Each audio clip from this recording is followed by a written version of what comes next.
Ladies and gentlemen, our referee has called a stop to this contest, declaring the winner by knockout and new MMA show!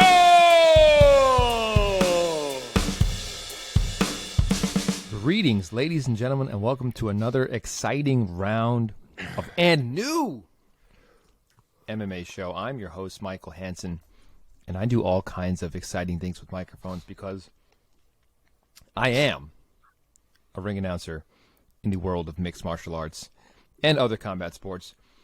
And I'm joined this week for this show, as I always am, by my two friends, both of whom, dare I say, bring MMA punditry up to new heights. Introducing to you first, from New York, all clad in black this week, Mark Prio. What's up, my friend? What's up, boys?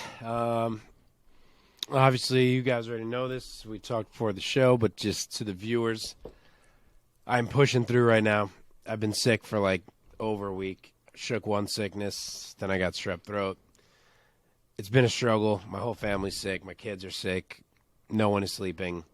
So for the first time in 70 episodes of this show, I am not fully caught up on the MMA world. So the UFC portion of this show is going to be handled by Omar tonight.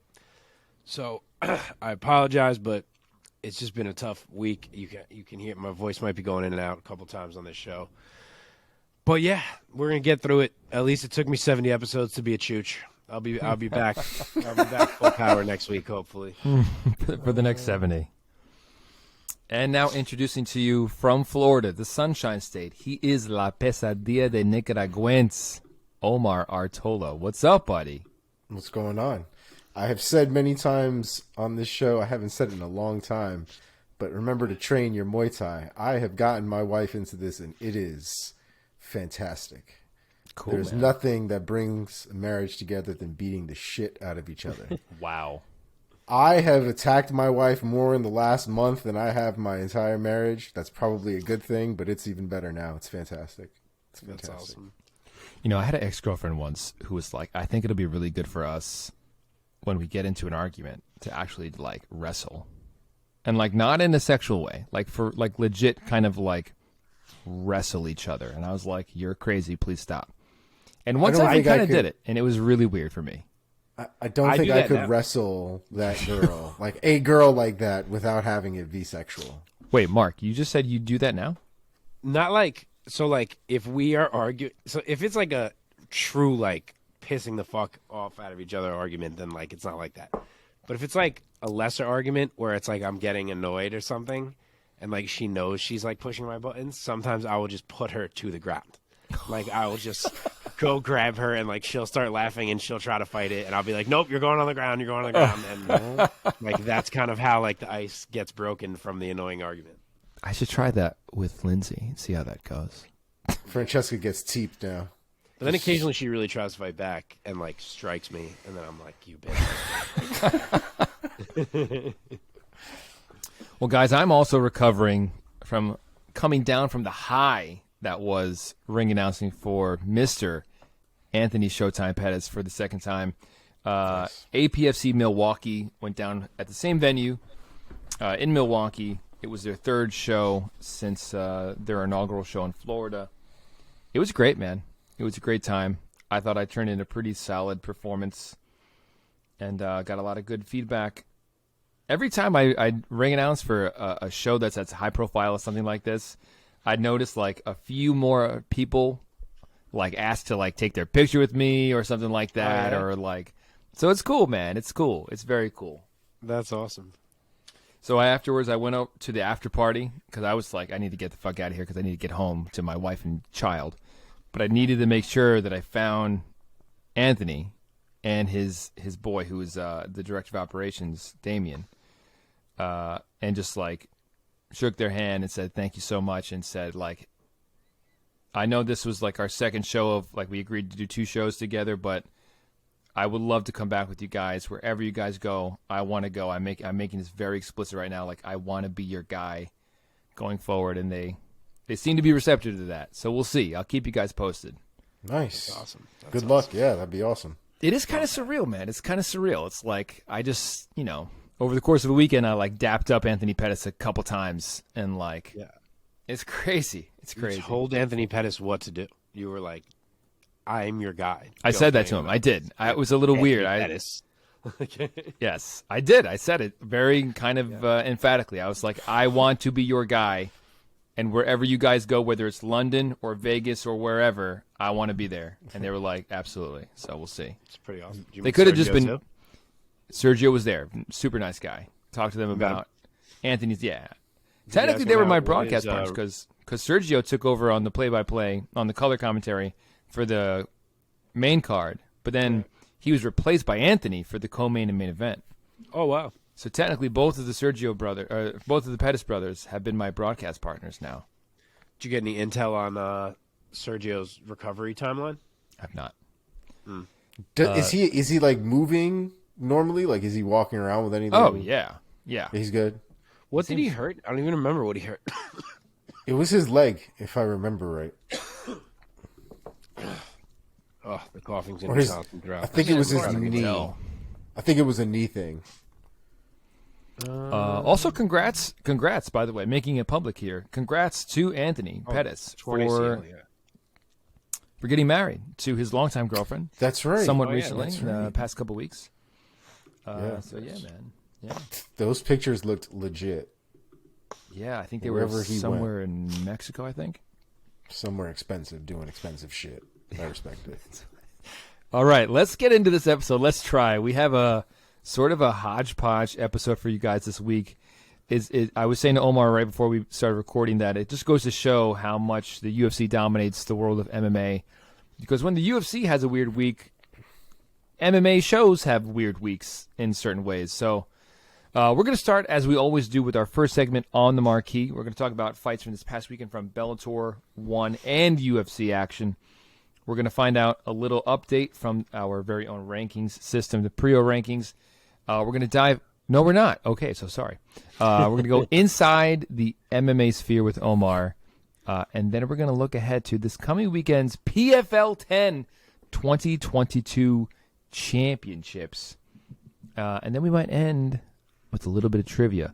But, guys, before we get into any fight talk, let us first thank our audience, our viewers, and our listeners. If you're watching this right now on YouTube, thank you so much. Go ahead. If you like what you've been seeing, hit that subscribe button so that you never miss an episode. Hit the bell icon so that you get notified anytime and every time that we drop a new episode or a new clip. If you want audio only, we got you there. You can find us wherever you get your podcasts. And, of course, find us on social media and all the places at @&new_MMA show. Let's go. Let's get on with the show. Boys, this week, the name on the marquee has got to be Vadim Nemkov, who this past weekend defeated Corey, what's his nickname now? Overtime? That's right, Overtime. Corey Overtime Anderson by unanimous decision. Mark, let me throw it over to you first. What was your reaction to Nemkov getting it done unanimously over the very tough and talented Corey Anderson? Never quits. What was your reaction? Well, that was a significantly different fight from the first one. It's wild how MMA can be. It really is. It's after you watch that first fight, of course you weren't like ruling out Vadim Nemkov, but you could not pick Vadim Nemkov. You couldn't. He got like outclassed in every facet of that fight. And he comes in here and arguably wins every round of the fight. He at least won like 4 of them, I would say. So I think that was the best version of Vadim Nemkov that there is, that we've seen. He fought a perfect fight. I think getting to be in there with Corey for 15 minutes and game plan off of that ended up being a huge, huge factor for him, which I said last week I was afraid of that. But when I was picking Corey again, just you never know how guys are able to adjust. And it seemed like once Vadim got a sense of the way Corey moves and the way he enters, that he was able to just come up with a game plan that neutralized Corey. And he was incredible. Incredible to the point that the improvements in his takedown D borderline didn't even make sense. Like, he went from looking vulnerable in that department to impenetrable. I think the number was like 0 of 17 or something. I don't even remember. It was some high number like that in takedown attempts for Corey, and 0 were successful. I think Corey also looked a little sloppier. He didn't have the greatest entries. I don't know if he just expected it to be easier after the first fight, and then when it wasn't, he was kind of thrown off. To his credit, he never caved. He never went away. He went for it all along. But without the takedowns, his game is just not going to work against guys this good because he needs those takedowns, obviously, A, to take it to the ground where he's a beast, but B, to open up his striking. And without that, he wasn't going to win a striking match with Vadim Nemkov. It went well for him last time because he got Nemkov so concerned about the takedown because he knew he was dead every time it hit the mat. This time, Nemkov, after a bit, was like, I'm straight. Like, he's not getting me down. You could tell. And the striking started to go more and more Nemkov's way. So that was the story of the fight, really. He forced Corey into a striking match, and the biggest weapons in that striking match were Nemkov's left jab, Nemkov's straight right, and his calf kicks. Those were what played the factor all fight long. So he took a clear decision on the cards, made a big statement about where he stands in the landscape of today's light heavyweight division, and marches onward as the champ and puts $1 million in his pocket. Yeah, the event that Mark is alluding to was earlier this year at Bellator 277, the clash between Nemkov and Corey Anderson, where it ended in a no contest due to an accidental clash of heads. But I would agree with Mark that I think that Corey Anderson was looking better throughout that fight before that clash of heads. Omar, let me bring you in here now. Did you have a reaction to Nemkov looking better than ever, as Mark said, and getting it done, retaining the world championship? You don't really see stuff like that very often where one guy adjusts so heavily that he's able to essentially dominate the fight after essentially having been dominated himself. I thought it was a great performance. The calf kicks I thought were specifically fantastic to point out. They crippled Corey's movement, dropped him a couple times at least. And the straights, a lot of guys in general, when you fight, tend to like to rely on hooks and big power shots. Nemkov relied a lot on straight down the pipe shots, a lot of slipping shots, right? Just moving his head back just a little bit, slipping him, and then coming back with the counter shot. His timing was on point where Corey just kind of seemed like a step behind. So I don't want to take anything away from Nemkov because the performance was fantastic, but it does make you wonder whether there's something off about Corey in the second fight. Was there something off about Nemkov in the first fight? Because the fight just seemed like they, in both regards, like they were two different people fighting. Like the Nemkov versus Corey 1 were two very different guys that ended up showing up in Nemkov Corey 2. So it does beg a lot of different questions, but the performance from Nemkov is A1.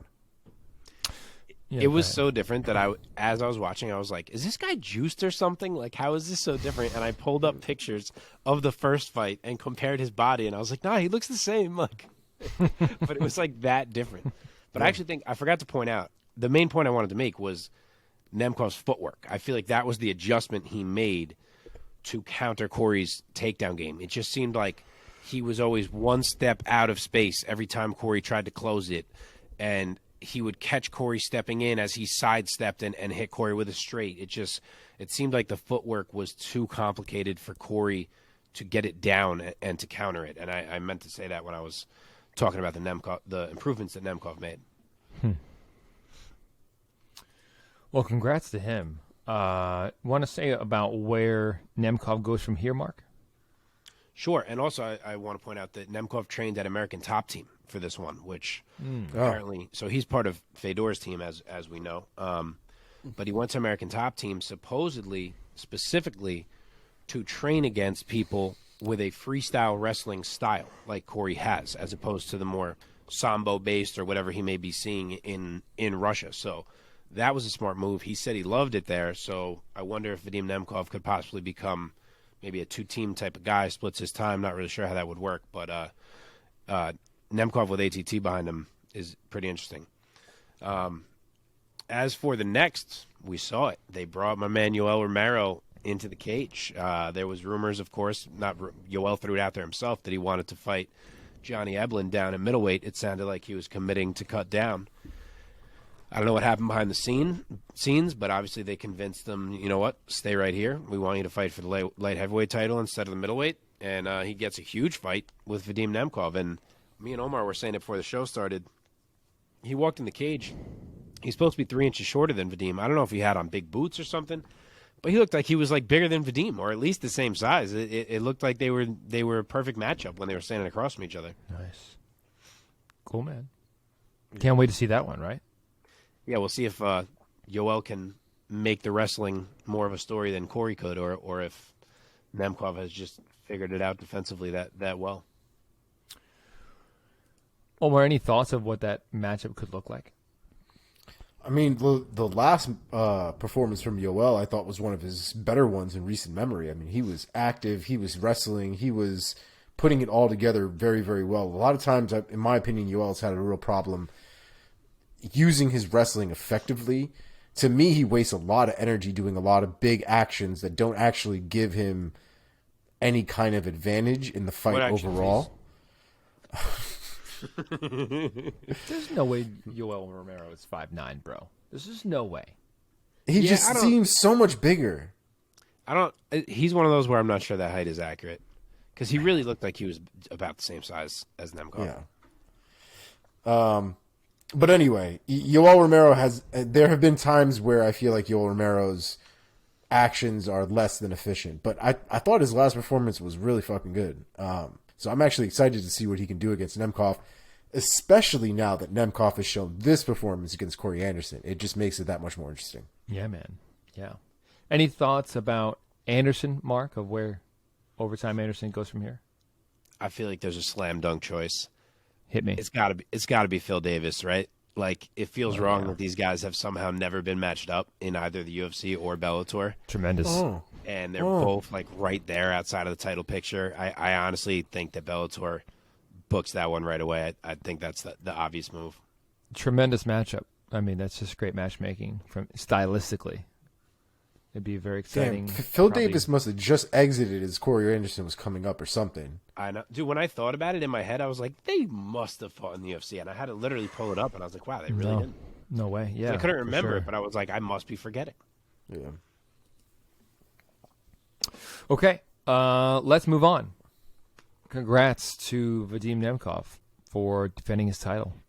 Great performance over the very talented Corey Anderson.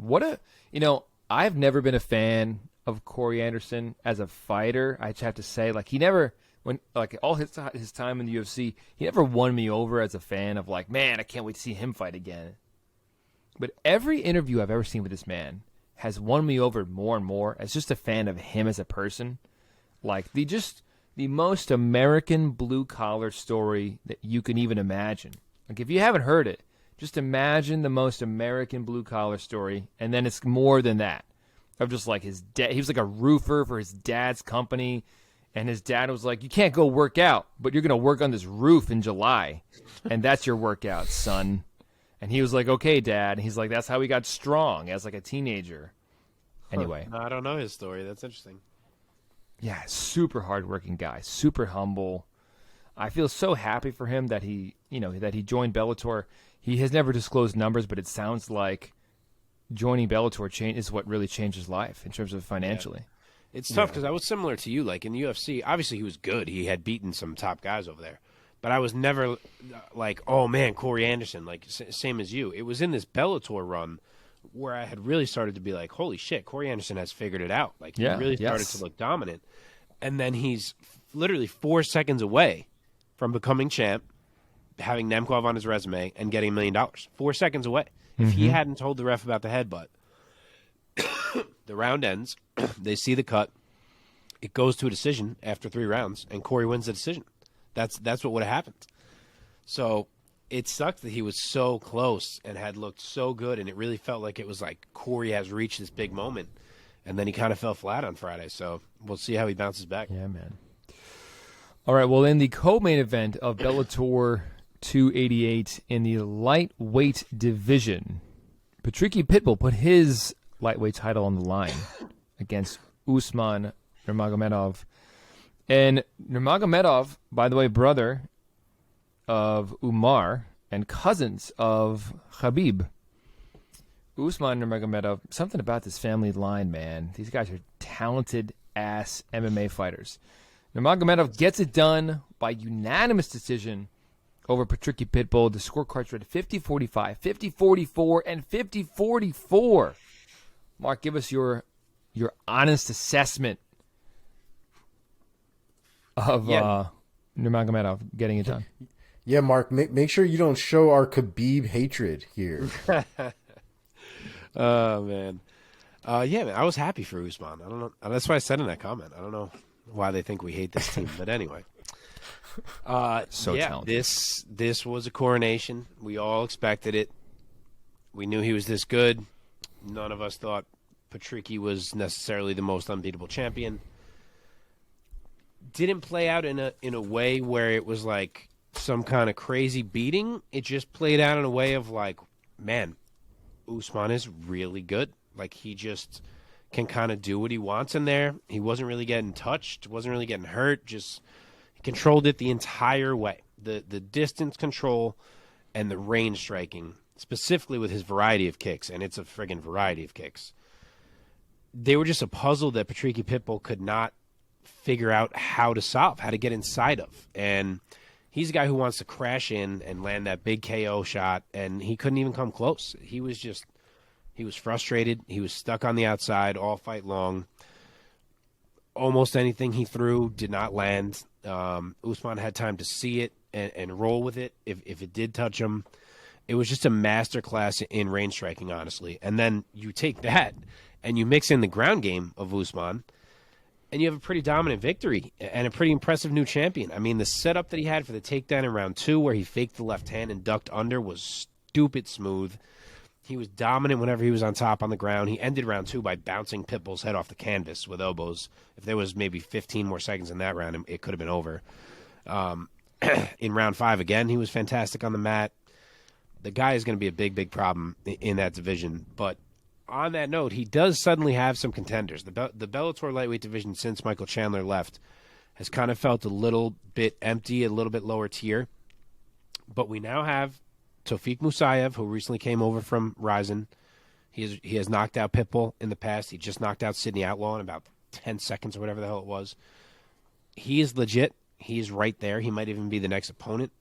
And we have AJ McKee, who just moved up to this division. So there are a couple potential interesting matchups to see just how good Usman Nurmagomedov is on the horizon.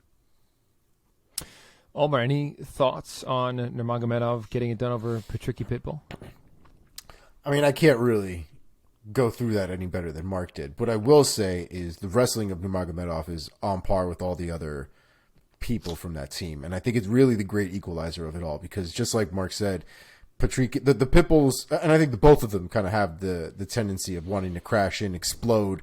That's how they cover distance, and they cover distance very quickly doing that. But Nurmagomedov showed a real aptitude to be able to time that, grab the single leg, and just kind of use his momentum to take him right down and stop whatever action he was basically trying to crash in and perform. He's good, man. Nurmagomedov is a real problem, especially in that division. Mark knows some of these guys better than I do, but when you watch these guys perform, it's hard to deny exactly how good these guys really are. Yeah, man. Yeah. How about the fact that him and Islam are main training partners, and they are the UFC and Bellator lightweight champions, respectively? It's pretty cool. Yeah, man. It's crazy. It's crazy. So talented. It's the legacy of this man's father, the Abdul Manap. Yes, really set the stage for all these guys now to start reigning. Yeah, they all praise him too, man. Post-fight interviews, they all. He must have been one hell of a whatever you want to say, coach, mentor, father figure. Who knows what he was to these guys, but certainly something impactful. 100%. Yeah, man. Mark, where does Usman Nurmagomedov go from here? So I actually forgot when I was just talking, but we are going into a lightweight Grand Prix. Oh, that's right. So I got to assume both of these guys are going to be in it, Usman and Patricky.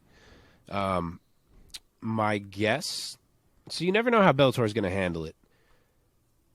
I feel like they usually do give the title shot to the guy who's truly deserving of the title shot. even if it's like another top guy and you put them in a first-round matchup, even though in a tournament you wouldn't imagine that's how it goes. So I kind of think maybe we do see Usman Nurmagomedov and Tofik Musayev matched up in the first round, just since it feels like it should be Musayev's title shot. And maybe they put A.J. McKee on the other side of the bracket. That way you kind of aim for him meeting one of them at the end of it. So that'll be my guess for what this thing looks like. But I do think that Pitbull will be in the bracket as well. Maybe he would even be the one fighting A.J. McKee on the other side, just because of the built-in story that you have there, and then whatever 4 other guys end up in this tournament would be in the other matchups. But yeah, either way, it's going to be a hell of a tournament. Yeah, man. Omar, if you don't have any other thoughts, we can move on. I wonder why they don't just make those brackets random. Are they actually matching people up on purpose? Well, so it's like, because the champion is in it, it's like, okay, so I don't know who the 8th guy in this tournament would be. Say it's like Brent Primus, or did he just lose his last fight? I'm trying to think who lost their last fight. So I can't remember which one was his last fight, but just say, like, if it was random and he's the one who got the immediate title shot against Usman Nurmagomedov to start the tournament, it would feel kind of weird. Like, why does this guy get a title shot? You know what I mean? So I think they usually try to make it that whoever is really deserving of a title shot is the one who starts off matched up against the champion. And then the rest of the tournament is kind of filled out from there. Got it. Okay. Well, that does it, boys, for Bellator 288 recap. Let us now jump in together into one on Prime Video 4, I believe. Yes. Yes, correct. In which Christian Lee defeated Kiamrian Abbasov by TKO in round number 4. Oh my goodness. Official time 4:20 of round 4. Omar, let me start with you this time. What's your reaction of Christian Lee, the 24-year-old out of British Columbia, Canada, getting it done? All I could honestly think of in watching this fight from the beginning all the way through the end was Izzy must be losing his shit that this fight has continued as far as it has. And his got stopped. Because it's making me sad now. Bro, Christian Lee was getting lit up. You're making me sad lit now. up for, honestly, it might have been like 60 seconds straight or something. It was a while. He was getting lit up. Abbasov completely blew his shit in trying to finish him, which can't really blame him because Christian Lee was right there, right at the edge of that cliff, ready to go. And Herb Dean was like, if he dies, he dies. And he just wasn't going to stop that fight. And credit to Christian Lee for coming back. I think at one point during that exchange when he was rocked and wobbly and all over the place, he actually hit a hip toss and ended up getting Abbasov down to the ground, tried to survive that way. But the pace these two put on for the first round, the first round by itself was absolutely crazy. Like, if you didn't know these guys weighed what they weighed, you would think maybe 135 pounds with the pace that they had on and the way they were moving. And that quickly changed in the second round and even more so in the third. And by the fourth round, these men needed oxygen tanks, but we're still throwing. We're still scrapping. We're still throwing. But Christian Lee was able to win that battle of will, and was able to get on top, get into a dominant position, and just start raining down elbows and knees, well, could have been elbows and knees actually, but no, it was elbows and punches. And Herb Dean was finally like, maybe this is enough. I think I call it now. It's fine. And You so think fourth round. Abbasov would be kind of butthurt of like, man, you let Lee take all that punishment? He didn't seem like it. I mean, Abbasov took a lot. It may not have looked the same because he wasn't getting bounced around from like panel to panel in the cage, but his head was bouncing off of that canvas a lot. So they both beat the hell out of each other in that fight. It was a scrap from beginning to end. There was a real fight essence about it. It was a lot less technical the more it went on. Mark, let me bring you in here. What was your reaction to the back and forth nature of this fight, and are you also going to make me sad by invoking Adesanya's loss. I was going to, yeah. But yeah, this was my favorite fight of the weekend for sure. It was awesome. Such a back and forth affair the entire time. So I needed John Anik in this one because some guys were saying Kiamrian and some were saying Cameron, which is wildly different pronunciations. That can't be it. So, Kiamrian.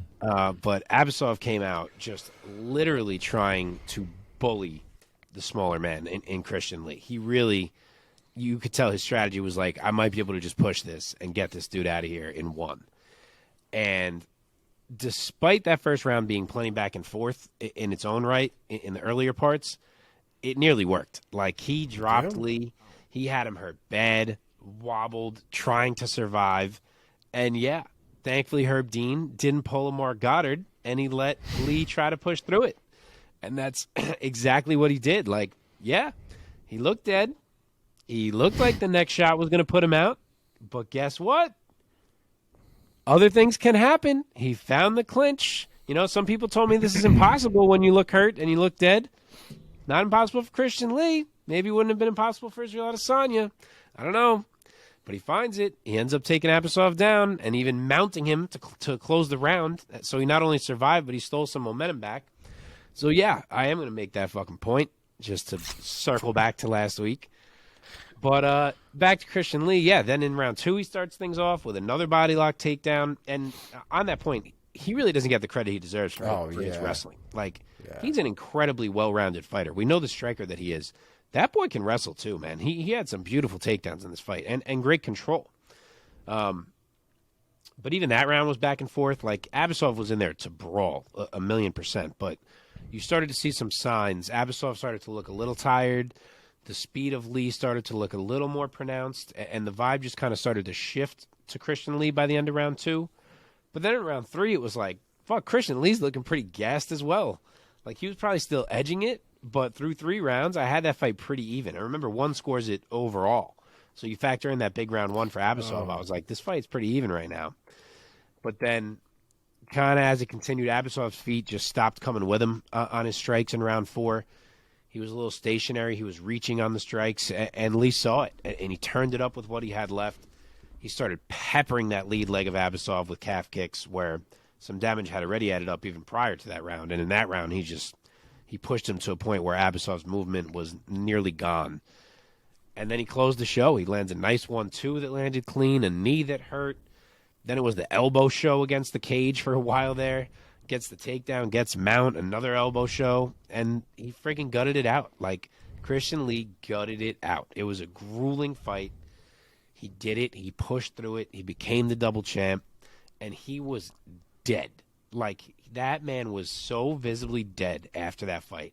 He gave everything he had to pull that thing out, and that's why people love that guy. That's why a lot of people are fans of Christian Lee and want to see him in some crossover fights against names that more people know and so on. But, like, he couldn't even hold the belts in the interview. He, like, had to desperately be like, Coach, I need you to come over here. Like, he couldn't even hold the weight of the belt. And they're big fucking belts in one. But, like, he had nothing left, and it was awesome. Where do we think Christian Lee goes from here now that he's a double champ within the one championship organization? So he called out Islam Makhachev for a super fight on Twitter, which, like, sure, shoot your shot. And Islam responded that he better focus on Saigid Isagakmayev, Saigid Isagakmayev first, who is a up-and-coming guy in 1. I believe he's 3-0 in 1 at this point. Islam implied he would be the next contender. That's back at lightweight. Obviously, now Lee is the double champ. This was for the welterweight title. So Islam was implying he expects that to be the next lightweight title defense. He did beat Shinya Aoki on this card in round 1, so the dude is legit. So that could be it. The other end of things at welterweight is that you have Roberto Soldic, who recently signed with ONE. A lot of people thought he was coming to the UFC. He chose ONE over the UFC. He's debuting against an undefeated fighter in Murad Ramazanov in December. Mm-hmm. And if he wins that fight, Roberto Soldic and Christian Lee is a huge fight. So there's options over there for him for sure. Absolutely. Can't wait, man. Whew. How talented is this guy? ONE's website doesn't even have their welterweight division on here. Dude, they only post their rankings up to lightweight. I don't understand it. It makes me so What mad. the fuck is going on here? Why? I don't know. I don't understand. For such a massive organization with so much like capital. Yeah, That's weird. Super weird. Super. You need a better guy for your website, man. The guy's screwing you guys. Is he's Angela Lee's brother, right? Yeah, he is, right? Correct. Yeah. Younger brother, right? Because she's like, They're pretty good. Bro, They're they're both both doing, like- scrappy as hell, man. The two Dude, they of fight them. the same. Yeah. it's true. I mean, Angela's maybe a little more ground based. He's a little more striking based, but like pretty much the same. Did you guys know that Warriors Cup in New York is going to be the official Road to One promotion? Oh, you told us this. in Yeah. the U.S. Yeah, that's sick. Yeah. So real quick, for anybody who's interested to know, the Muay Thai organization that I have been ring announcing for over the past year, called the Warriors Cup Muay Thai, they have now signed an exclusive relationship with One Championship. One has started a global promotion called the Road to One, where in several different companies they have handpicked promotions to sort of be like a feeder system to One. Almost like a contender series. And in the U.S., it's Warriors Cup, which is fucking crazy that I'm their ring announcer. So starting in 2023, they're going to be like they're going to have official Road to One like bouts. I don't know exactly how it's going to be structured, but keep your eye out for that, man. It's fucking crazy. That's awesome. So That's cool. really cool. Yeah, man. Okay. Congrats to Christian Lee. Let's move on now to some UFC recaps from this past weekend. UFC Fight Night. The main event got scrapped. Lewis versus Spivak. Derek Lewis came down with, I believe, still yet to be undisclosed, or if has new news come out. I read that it was like an undisclosed stomach issue or something like that, a gut issue. I can't help but think of that post-fight interview where he was like, "Nah, man, I just had to make a dookie." So the new main event for this fight night was Kennedy Nzechukwu versus Ion Cutelaba. Wow, man. I mean, still a fun fight, right? Omar, I'm going to throw it over to you. Give us your recap of this main event between Nzechukwu and Cutelaba. By the way, Nzechukwu getting it done by TKO over the very tough Ion Cutelaba. Well, I mean, you could see the real disparity in the wrestling of Cutelaba versus Nzechukwu's ground game. But you got to give credit to Nzechukwu. He was able to make that adjustment in the second round. Was able to stuff off a couple of takedowns from Cutelaba before he was able to time a flying knee to really start off what was the eventual TKO finish. But he hit him a few times, man. He stunned him with one flying knee, tried to come forward. I think he threw, by the end of that sequence, threw maybe 3 or 4 flying knees before the final one kind of caught him, and then he just barraged him into the fence until he landed. It was a good performance. The thing is with these fights, it's not even the performances that we're expecting to be bad or anything like that. There's nothing on the line. This card was of no consequence, like at all, really. Mm-hmm. And so it loses a little bit of fucks given when you watch it. It doesn't help that like half the card was also really slow, unanimous decisions, but yeah. Mm-hmm. Mm-hmm. Mark, something you had wanted to say something about this card? Yeah, in case anyone wasn't watching in the beginning of the show, I have been sick all week here, as have my kids. I usually catch up on these fights late at night. That's the free time that I have. My kids have not been sleeping. I've been falling asleep because I've been feeling like death. So unfortunately, I could not catch up on the UFC for you guys. I apologize. So Omar is going to run through these by his lonesome. There is one that I'll hop in on because I'm super high on this guy, and I made sure I found this fight just before we started this show today. Mm-hmm. But other than that, this is going to be the Omar show here. So take it away. Moving on. Here you go. In the co-main event of this UFC Fight 9, Waldo Cortez Acosta defeated Chase the Vanilla Gorilla Sherman by UD. Omar, any thoughts on Cortez Acosta getting right back into the octagon? He fought, weeks ago, right? Yeah, it wasn't that long ago. I don't blame him. And I say this with as much respect. I don't think Chase Sherman, for somebody with the momentum right now that Waldo has, is a real problem. It's somebody that you really need to, spend a whole training camp or anything getting crazy about. And it kind of showed. Sherman's a gamer for sure. He's going to be in there. He's going to scrap with you, but he's never really, to me, had the best technique. He's never really had the best fight IQ. And Cortez Acosta played with him a little bit in there. Landed big shots, definitely the heavier shots of the two. Big leg kicks as well. And then kind of did his taunting thing that he tends to do. It was an okay performance, but like I said, I'm not usually a fan of the sloppy Joe performances in general, so didn't take too much away from it. Nice, man. Okay. Let's go down this card. Muslim Salikov defeated Andre Fialho. I'm a Fialho fan, man. By TKO in round number 3. Omar, your thoughts on that? Yeah, damn, I was wrong about this one. What did you pick, Mark, for this? Did you pick Salikov? I took Fialho too. Jesus Christ. I mean, the fact that this went 3 rounds is only a testament to how tough Andre Fialho is, because any other human being would have crippled long before that 3rd round. And to be fair, he didn't even go down in the 3rd round. The referee was like, I'm going to stop this before you just die. Because he was getting hit clean with everything, the kitchen sink, and then some. Shit was landing right on his head, right on his chin.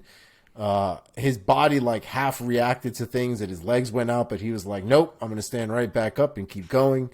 It was a wild little fight, man, but Salikov really put it on him, and it didn't really look like Fialho had an answer. I don't know if he got hurt so early on that he never really fully recovered and could get back in the fight. He was throwing wild haymakers to try to make some sort of Hail Mary throw there, and in moments that he was damaged and wobbly, but Salikov had his number bad, and I'm glad they finished it when they finished it. Okay, moving on down. Back for Salikov after the high profile loss to the Leech. Yeah, it's a great highlight reel too. That the wheel kick that lands right in his temple. Jesus Christ. Yeah, it's crazy strike. Yeah, man.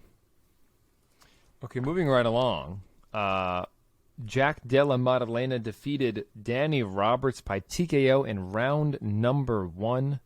Omar, your thoughts on that? Dude, Maddalena, and we keep saying, I don't know, at some point it's going to get repetitive if it hasn't already, but Maddalena is an animal. He's an absolute animal. I mean, he ran over fucking Danny Roberts like if it was nothing.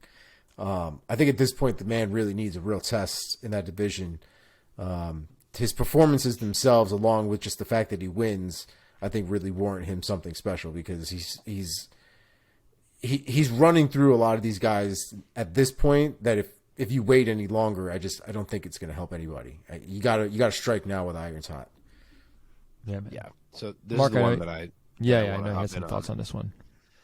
Because I'm dying. Because I'm super high on Jack. But yeah, the ceiling is high for this man. He's just one of these guys that carries this vibe as if you cannot possibly stand across from him. He just is so dangerous. He's so calm. He picks his shots. They're all crazy accurate. He has hammers for hands. He seems like a real problem for this division. So I know he wants to be on this Perth card. I know he said he'll take anybody, and I'm sure he will, because he just wants to be able to fight in Australia. But I hope they put a quality opponent across from this man that's going to tell us something about where he stands in this division, because it's 3 fights in now. Let's figure it out and get him moving up if he should be moving up. Amen. Should give credit to Danny Roberts as well, though, because Danny Roberts got essentially finished 3 times in that fight, as far as I'm concerned. He was able to weather a lot of shit, but I mean, it was bad. By the time they finished it, it was. I'm glad that they did, because if he had stood up again, it would have just been worse. And there were a lot of sequences there where Danny Roberts was getting really messed up. Yeah, man. Okay, moving on down the line here. Charles Johnson, split decision victory over Zhalgas Zhumagulov. Omar, your thoughts? I have a new... I recently... I don't think I talked about this on here. I recently got kneed in the nuts while I was training. Like, really straight on by a man who is quite bigger than me. I thought I was going to pee blood. Like, it was one of the worst feelings. I now have a semi-new appreciation for getting kicked in the nuts, I guess, or for watching nut shots. And there were quite a few that happened in this fight. And they were all fucking terrible, and I feel really bad for all of them. And I think it really does change the course of this fight. But they were trading nut shots throughout this fight. No one lost a point either. It was just wild, wild west shit. I personally had Zhumagulov winning that fight. I did not have Charles Johnson winning that fight. But if we're being completely honest, it was a very close fight, so it's definitely not a hill I'm going to die on. I just thought Zhumagulov had the harder strikes. I thought his wrestling was just a little bit better. But Charles Johnson brings a certain air of confidence that it is a little difficult to deny, or it's difficult to sort of see him losing an exchange when it's very, very close because of the confidence he carries and how he kind of looks like, you didn't do nothing to me kind of thing. Mm-hmm. But I do think that Zhumagulov did win that fight 2-1. Okay. Let's march on down this card with some speed and efficiency now. Jennifer Maia, UD over Marina Moroz out of Ukraine. She's one of my favorites. Omar, quick thoughts? Yeah, this was actually a really good fight. I expected there to be a bit more variety in this fight. This fight ended up being kind of a boxing brawl, if we're being honest. There were some kicks thrown here and there, but for the most part, they were trading hands. And pretty well. Jennifer Maia did get the better of them, I thought. Marina definitely did not make it easy. It was a very, very close fight with very, very close rounds. But I think the right person won. Okay, Miles Johns, unanimous decision over Vince Morales. This was a scrap. This was violence in a bottle. And Miles Johns, I think, definitely deserved to win that fight, but he definitely went through the fire in order to get to the other side, because Vince Morales did not make it easy by any stretch of the imagination. Some of the shots that landed on Miles Johns, pretty sure Miles Johns was open by the time it was done. I think his nose was leaking like a faucet. It was a great fight. I actually really enjoyed that fight. Really back and forth, really strong. Both these guys are super, super strong, and it really showed in their exchanges. But yeah, man. I really thought Miles Johns really put it on him. So good fight. Yeah, man. All right, Ricky Tercios, split decision victory over Kevin Natividad. So the last time we talked about Ricky Tercios, we talked about how his performance was super weird. Had a kind of a Chukagian-esque feel to it, where he wasn't really doing much, making a lot of noise, and it was very odd. It was not that this time around. But now I'm just concerned that Ricky Tercios' ceiling is going to be a lot shorter than what we originally thought. His skill on the ground, I think, is very good, but I think where he really excels is his impulsiveness, his opportunism, kind of his ability to make certain decisions in the middle of a scramble, in the middle of an exchange. But the reality is, when somebody, I think, is plotting for you and planning for you, I think he's going to get his ass handed to him. This was a very, very close fight. Somebody who was able to control a lot of his movements against the cage, sometimes on the ground. But like I said, he scrambles very, very well. But I am concerned about how far he's going to end up going in the UFC, because there are a lot of opportunities to really take advantage of Tercios, and I think that showed a lot in this fight. Okay, last few. Let's just give your quickest thoughts on these, just maybe a sentence or two each, on Vanessa Demopoulos, UD over Maria Oliveira. Demopoulos is the dog, man. She got the first 2 rounds, and in the last round, she had to weather a lot of shit because Oliveira knew she was down and came for her head. So credit to Demopoulos for surviving that 3rd round, putting the hurt on her for 2 rounds. I even gave her a 10-8 in the 2nd round, so good for Demopoulos. Another win for her. Brady Highstand, unanimous decision over Fernie Garcia. Highstand had to work for this one. He got dropped bad in the 1st round, man. But credit to him. As soon as he dropped, he came right back up, went for a takedown, and kept it moving. So credit to Highstand for gutting out a real good performance, but he had to work for that one. Okay, last one. Natalia Silva, TKO in round 3 over Teresa Bleda. Saving the best for last here, man. This girl was piecing up Bleda for this entire fight. The 1st round, Bleda kind of had the ground game a little on lock. You could tell that Silva was willing to play around a little bit, definitely rolled on the ground quite a bit, but wasn't really getting the better of the exchanges, allowed Bleda to still kind of control most of that fight. By the time we got to the 2nd and the 3rd round, Bleda looked like she had blown her wad, and Silva took full advantage, and by the time we got to the 3rd round, she spinning back kicked her straight in the face as she was aiming for her body, but Bleda went down for a takedown and timed it perfectly, and she ran right into a kick, and that is a highlight reel forever. Yeah, I saw that highlight. It was crazy. Yep. Yeah, man. She was piecing her up before that too. Like that was the end of the ass beating. Was it? Interesting. Yeah. So yeah, I don't have any pre-o rankings for you guys this week. Obviously, it is for the UFC. I didn't get to watch the UFC card, so I'm not going to bullshit some rankings for you without having watched it. I will watch it. Next week, I will give you an update from this show that I've missed here, and I'll give you. Oh no, there is no UFC this weekend. So boom, next week's update will be from this show. There you go. Boom. Fun fact, I just read, Miles Johns graduated from a nursing program in 2018, and he still is an RN. He's a registered nurse. Yeah, I train with a nurse, actually. That's very interesting. I guess he doesn't use it very much. But every time I think of a fighter who's a nurse, I think of Felipe Nover. Remember that guy? Oh, I know. Next Anderson Silva from Tough. No. No. Him, dude? What blasphemous shit is that? Dana called him the next Anderson Silva when he was on Tough. Fucking Dana always trying to sell wolf tickets. Wolf tickets.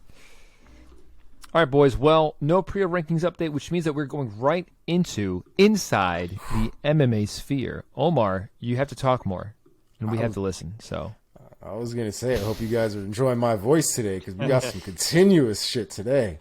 What do you got? All right, baby. Let's I jump right into into some it. juicy stuff this week. There's some stuff here. The first one I'm gonna bring up. Some of you out there may judge me for it, but if you don't know how important this man was to everybody literally involved in MMA, champions and otherwise, I don't think you're really paying attention. Jason David Frank, the former Green Power Ranger, passed away. Unfortunately, he committed suicide. Oh my God, did he? I didn't realize that. Yeah, so as the story goes, so he's been married for quite a bit now. I think like 17 years or something like that. But him and his wife had recently been having a lot of marital problems. And I believe she filed for divorce back in July or August or something like that.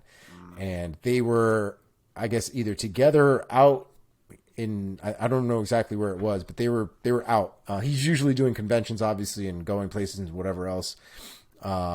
And they got into some kind of argument, and it got a little heated. She ended up leaving, and she was worried that he was going to do something, so she called somebody, security or whatever. And by the time they got there, he had indeed done something. So, That's awful. Yeah, That's so terrible, man.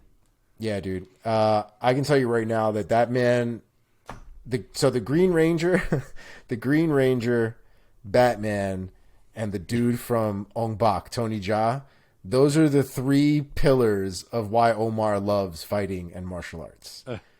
That is a fact.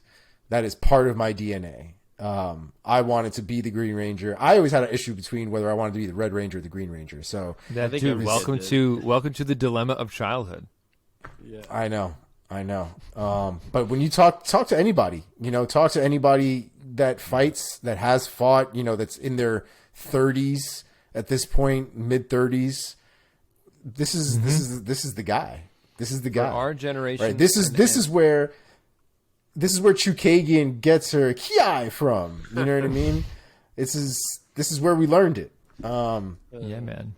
Super sad, man. Super sad. For And if you didn't know, keep going. oh, sorry. I was going to say, if you didn't know, Jason David Frank was also a professional MMA fighter. He did win all of his professional fights. That's right. I watched every single one of them. They weren't great, but they were pretty good. Good. So, I mean, he was definitely more legit than a lot of the guys that have gone through Power Rangers over the years. So, yeah, I saw that. He definitely will be missed. He went 4-0 as an amateur in MMA and 1-0 as a pro. So fucking good for him, man. Good for him. God damn it. Why did he kill himself? God. Yeah. I mean, it's like classic case, man, where it's like you think, I mean, you never want to make assumptions about somebody's financial picture, but you got to imagine that from like, I don't know how it all works, like syndication or whatever royalties he gets. Like he can't be left wanting for money. Power Rangers didn't give him shit. They like the actual show. They don't give him shit. Really? He's made his money is all made from his own brand, like him. So he had a brand for MMA called Jesus Didn't Tap. That's a real thing. Oh wow, correct. But he also, I mean, he was a convention whore. I mean, that man drove around the country, but that's how he made money. I mean, people were paying him hundreds and thousands of dollars to show up to these conventions. Comic book stores get him so that they can do appearances. Like, that's how that man, he was basically like a singer without a concert. Like, those were his concerts, was all those conventions. So he was definitely with money. He wasn't like, I think you would assume with how big Power Rangers is and how many people love it, that there would be some sort of real back end money. But all of those guys, if you listen to a lot of behind the scenes stuff or whatever, none of those guys got paid shit for that show. None of them. Even outside the money, I just mean that like everywhere he goes, he must get so much love from fans. Every convention he goes to, he's constantly has receiving lines of people who are millennials who, when they were kids, idolized him. And there is, to bring it back to our show, there is not an insignificant number of MMA fighters who literally got into martial arts because of that show and because of the Green Ranger and the character that he played. So, sad stuff, man. Sad stuff. I gotta be honest, I didn't realize until listening to you two talk how much of an impact Power Rangers had on people. Power Rangers, man. It's one of the biggest. I mean, I watched it, but like, damn. Yeah.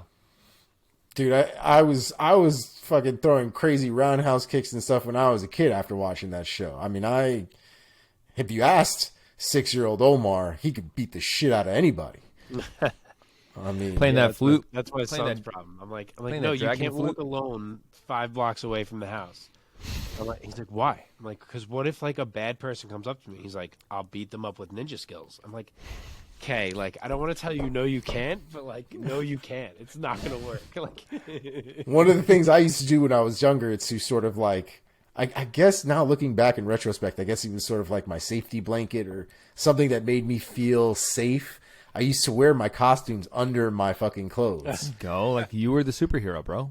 So like, and like every now and again when I'd go to the bathroom to like fucking like take a piss during school or whatever, I would just go and lift my fucking shirt up real quick, expose my costume, and just be like, "Fuck yeah!" I just put it back down and go back to class. That's so you. Oh my god.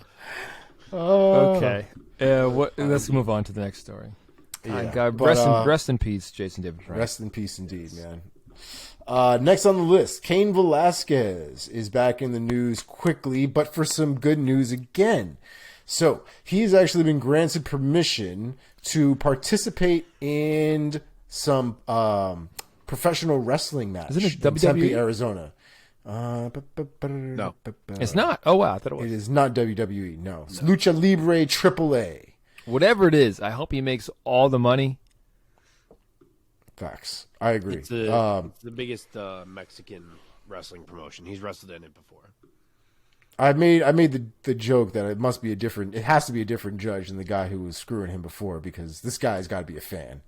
Yeah, he's got to be like, no, all right, yeah, no, I want to see Cain Velasquez wrestle. Yes, let's let him do this. This is fine.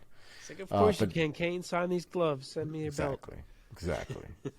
But in all seriousness, I'm glad he's at least getting to provide for his family after all this. I gotta say, when this story first came out and I heard about it, I was a little more of like, he shouldn't have done that. He shouldn't have. Like, he should have let the law play out and let this guy, face his charges and all that.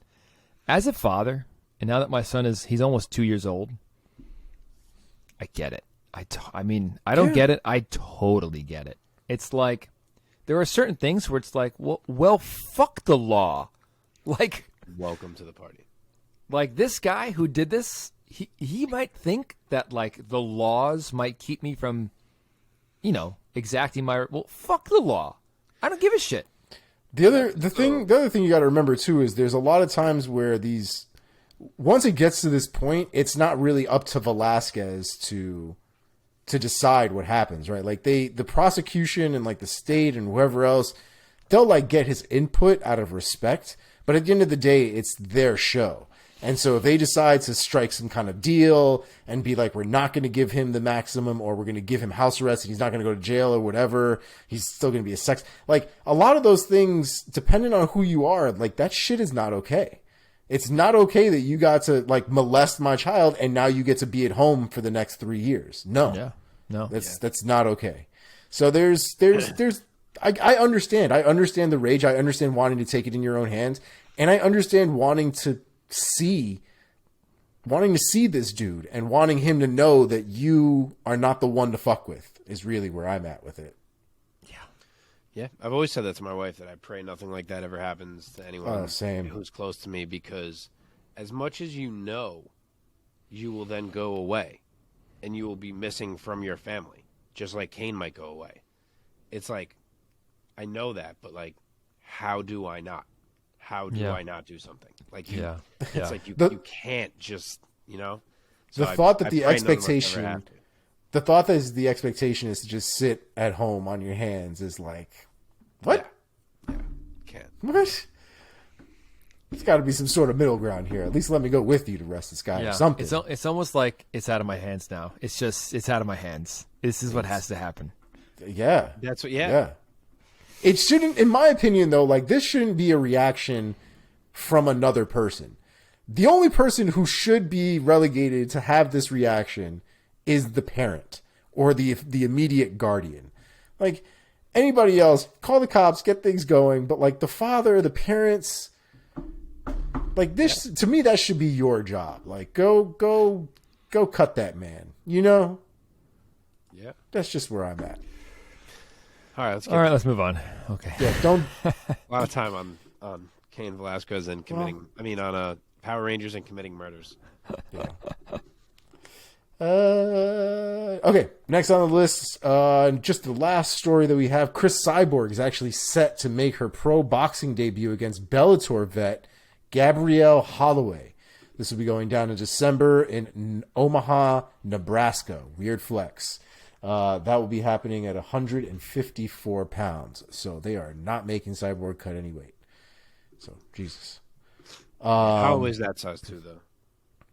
Yeah, but it's Cyborg. I mean, 154 pounds for Cyborg seems crazy. Yeah. But anyway, R.I.P. Gabrielle.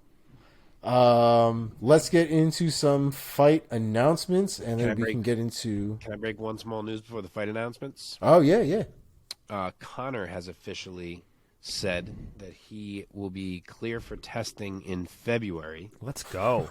He will complete the 2 required tests. I guess it's only 2. 2 required tests from USADA, and then we'll be booking a fight as soon as he clears the 2 tests. So what I understood was he will be cycled off of his bullshit in whatever that amount of time is. And we all thought it. We all thought it. He will be ready to submit what should be a clean sample at that time. That boy doesn't pass any smell test and hasn't for the last at least year. You don't know, man. I mean, you don't know. I have no idea. I have think no he idea. just meant he'll be done with his movie by then and ready to get going. Oh, But that's right. He's in a movie that's again. also a theory that is fair. Look, So is that the excuse though? I had to use steroids because I had to be in this movie. Who knows, man? He's a monster. He he is a monster. But bro, Gigantic, dude. is Faber it posted possible? the other day a picture of him and said, "This dude ate Connor." Yeah, right.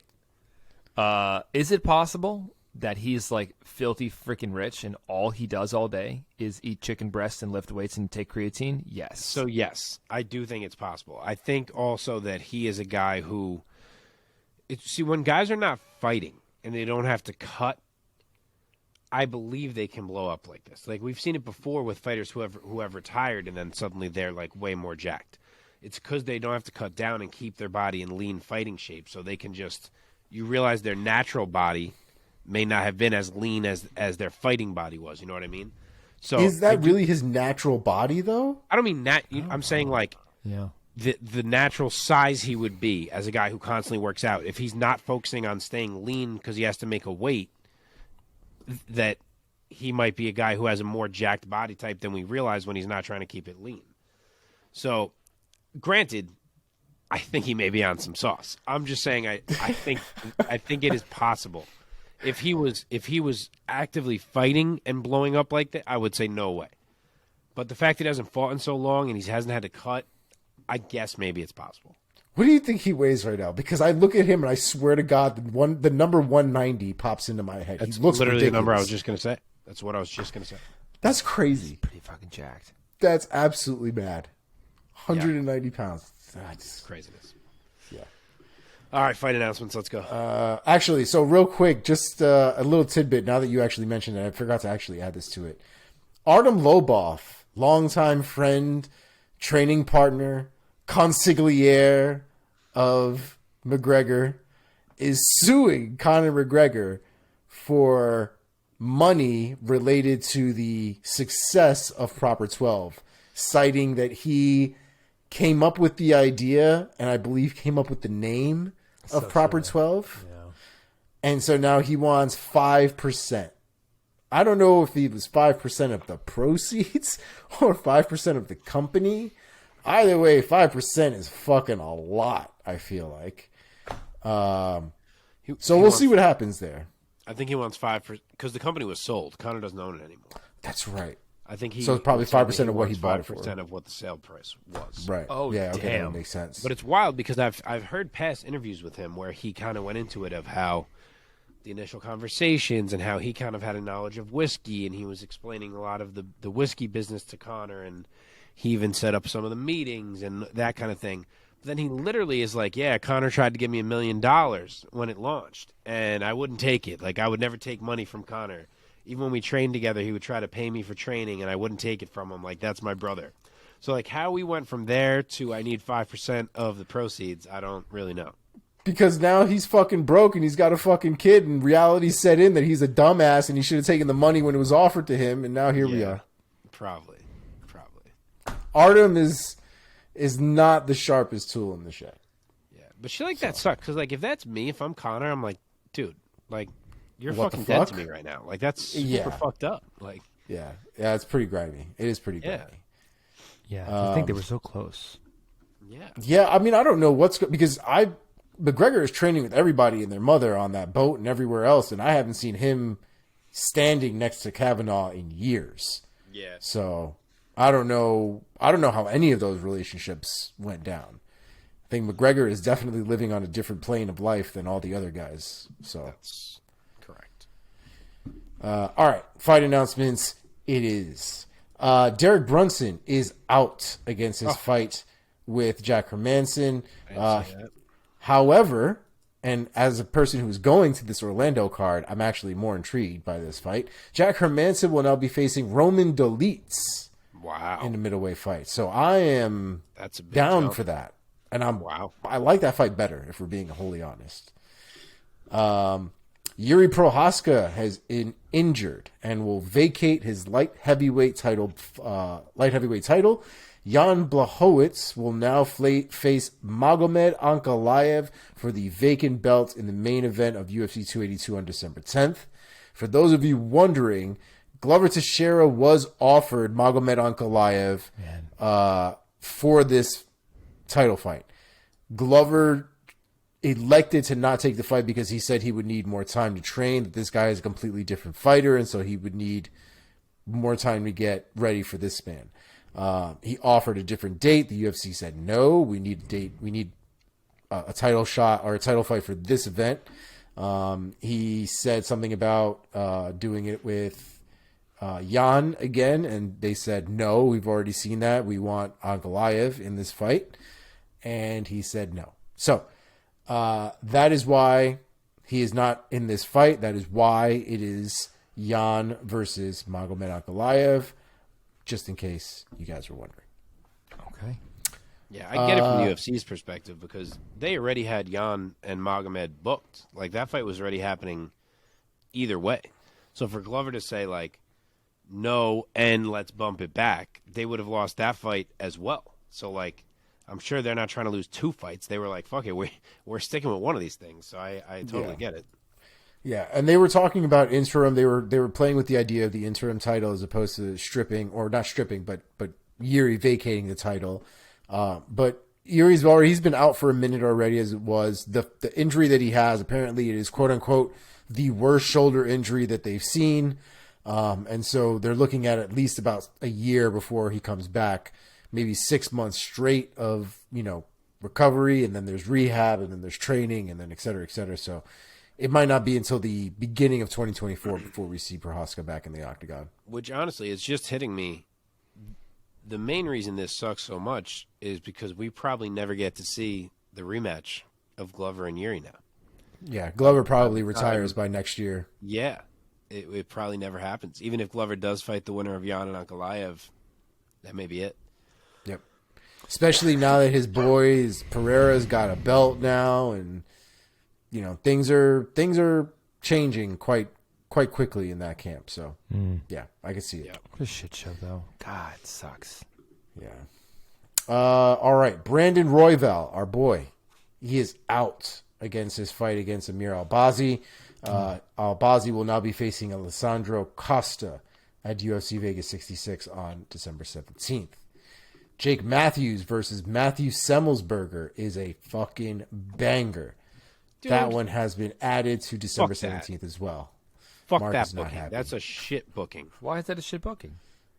Fucking Jake Matthews just made Andre Fialho look like an absolute bum. Jake Matthews is in the top 20 of this division.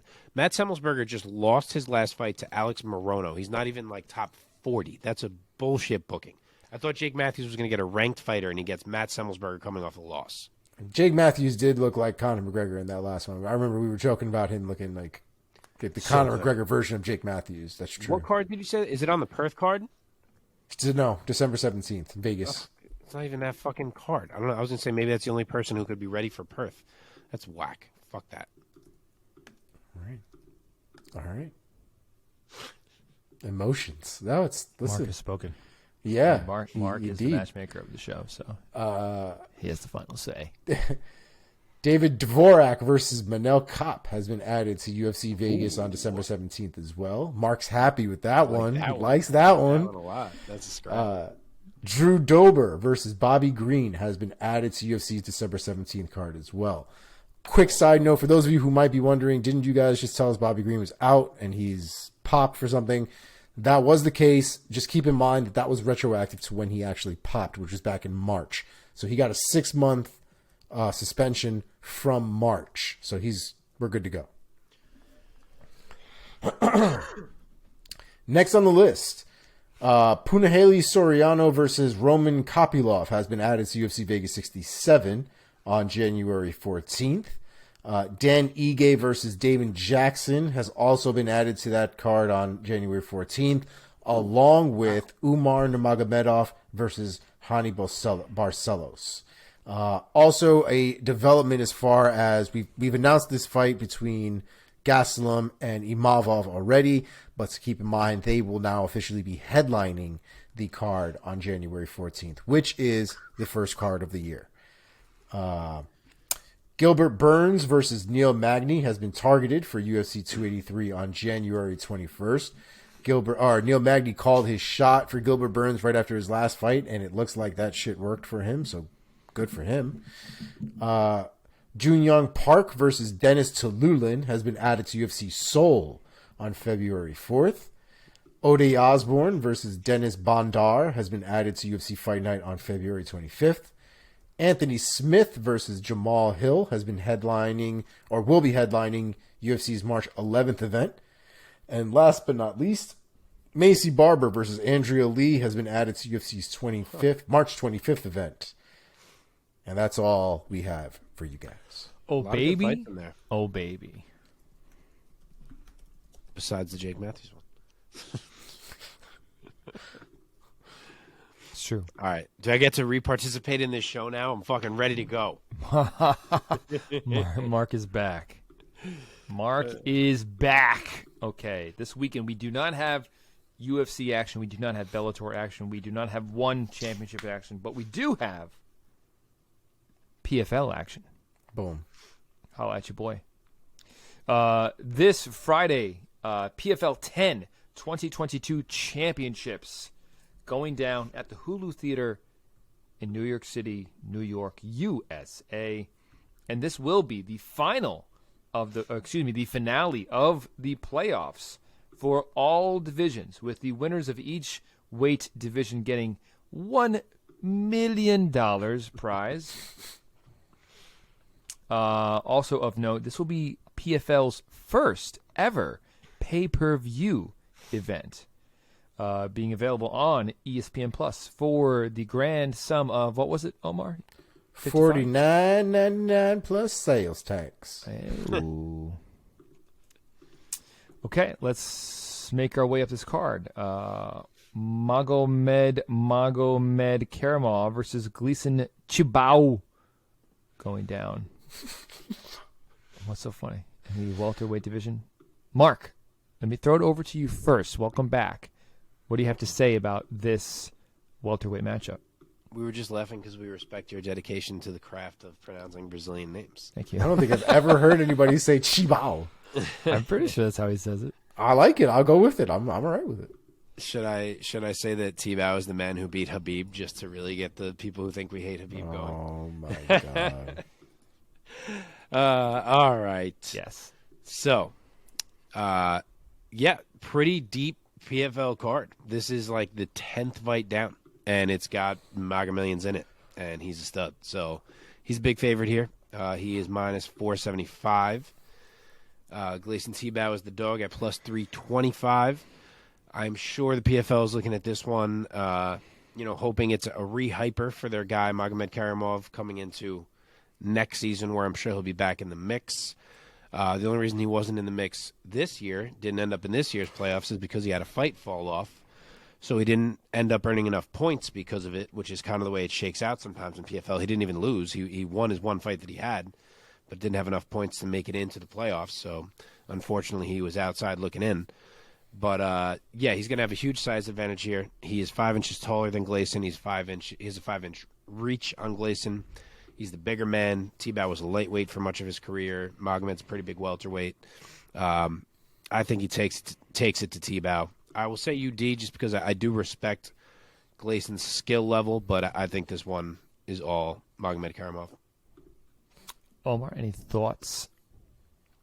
I also believe in the Magomed of the Magomedovs here, the Magomedkerimovs. Gleison Tibau been around for a minute, man. And his credit, the mileage that boy has, doesn't really show all the time when he's in there. His performances a lot of the time are pretty solid. And the fact that he's still winning at his age with the miles that he has is pretty impressive. So credit to him for that. I just don't think he's going to be able to get around Magomedkerimov. I think his skill is just way too much. I think he's just a little bit too consistent of a winner. And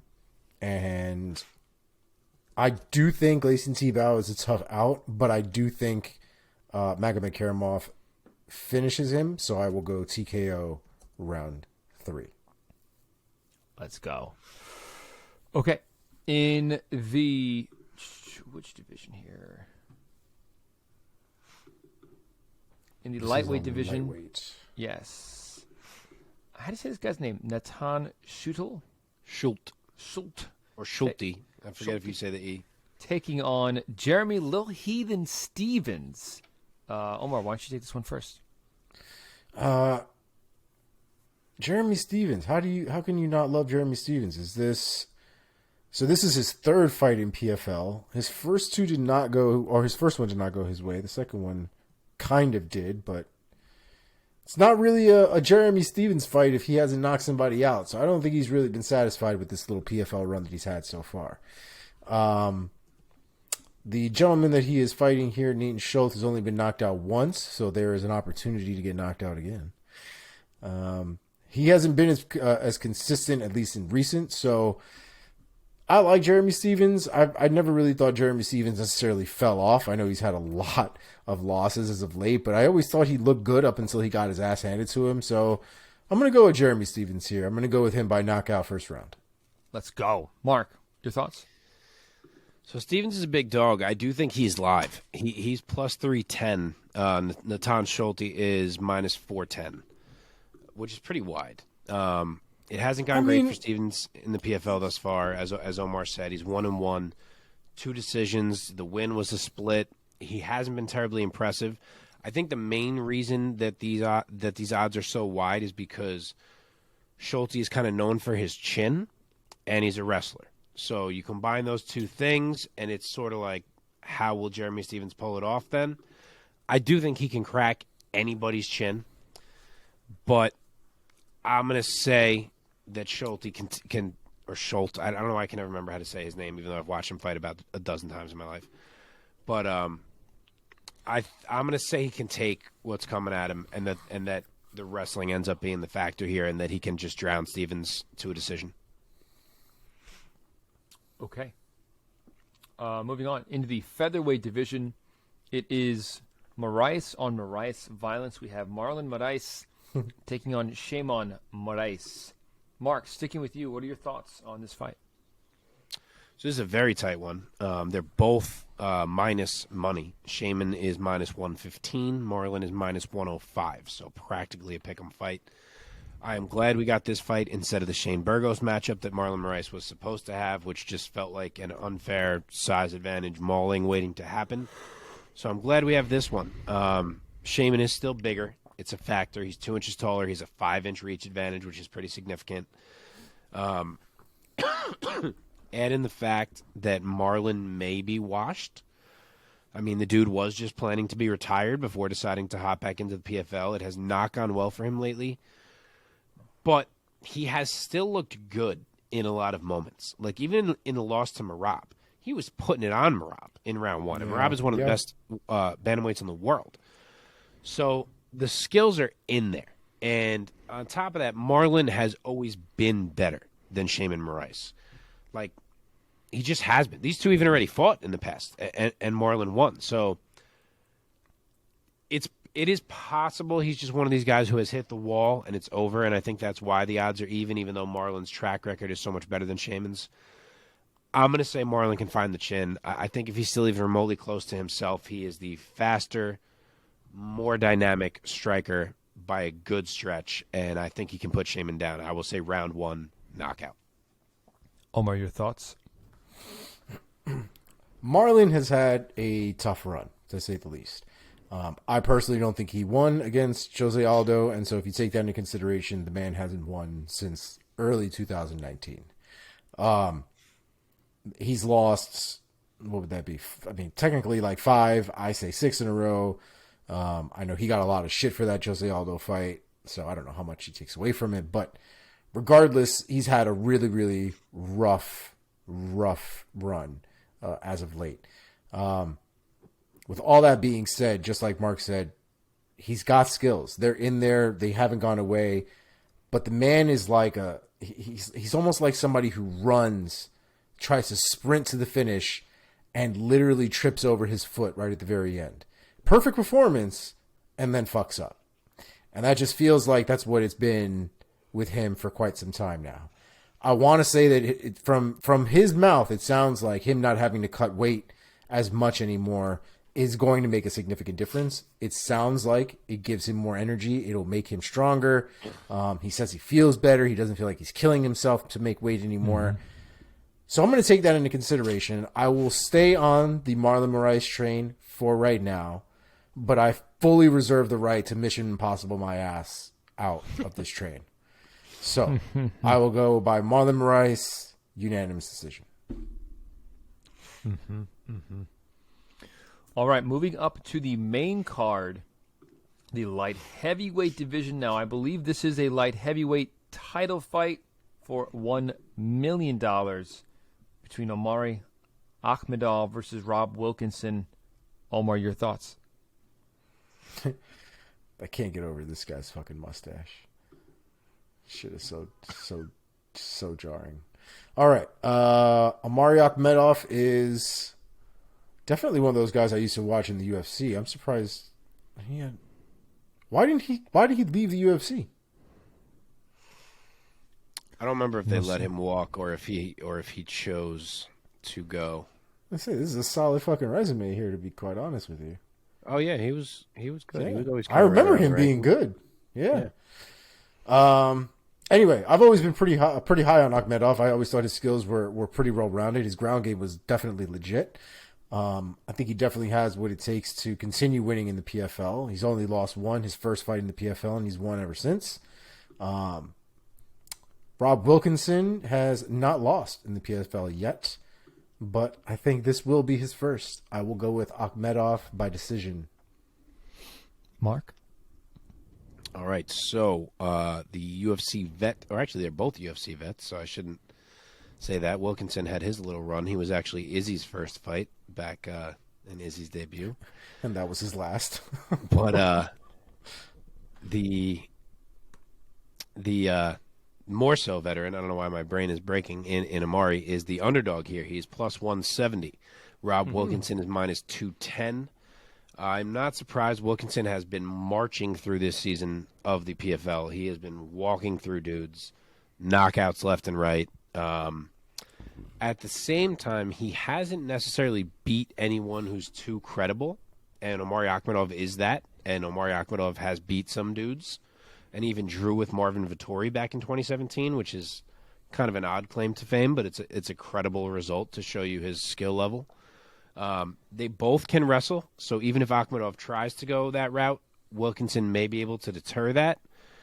And if he does, Omari can be very willing to get into bangs and see who falls first. And I think that if we see that, I think that plays into Wilkinson's hands with the way he's fighting right now. He just seems so friggin' crisp on the feet and so successful at finding the big shot in the middle of an exchange. Not to mention he has a 7-inch reach advantage in this fight. The man I was just going to ask you that. He has an 80-inch reach, which is a wild reach. And he's 3 inches taller as well. So he is the bigger dude for sure. Yeah. I'm going to say he can stuff enough takedowns, make it a scrap, and do it again. I will say Rob Wilkinson, round 2, knockout. Nice. Okay, moving on up. In the welterweight division, Sadibou taking on Dilano Taylor for the PFL welterweight championship and $1 million. Mark, sticking with you this time, give us your thoughts. All right, fairly tight odds here. Sadibou is minus 175. Dilano Taylor is plus 140. This is a tricky one. Dilano Taylor has kind of come out of nowhere getting himself into this fight. He stepped in as a replacement for Magomedov in the semifinals against Rory, and he took Rory out. So it's like that's a pretty impressive result. Granted, Rory has been kind of on his own slide lately pre-retirement. But as good as that result is, it's just a little hard to pick him over Sadibou for me, who has kind of earned his way here. He's put together 3 straight veteran impressive performances. He kind of feels like a guy who's truly figured out the most successful way to implement his game. Taylor does have power. He's a threat there if he catches C, but it's usually wrestlers who give Sadibou trouble. So I think on the feet he will be able to stay safe. I think he can kind of work behind his length and just win rounds as he's been doing in this tournament, really. I think he can kind of fight this fight with a similar style that he has without even having to worry about the takedowns that he's had to think about in other fights. So I'm going to go Sadibou C with a kind of workman-like UD. Omar, your thoughts? I expected, or probably somewhere hope, that Taylor actually will be able to find his chin.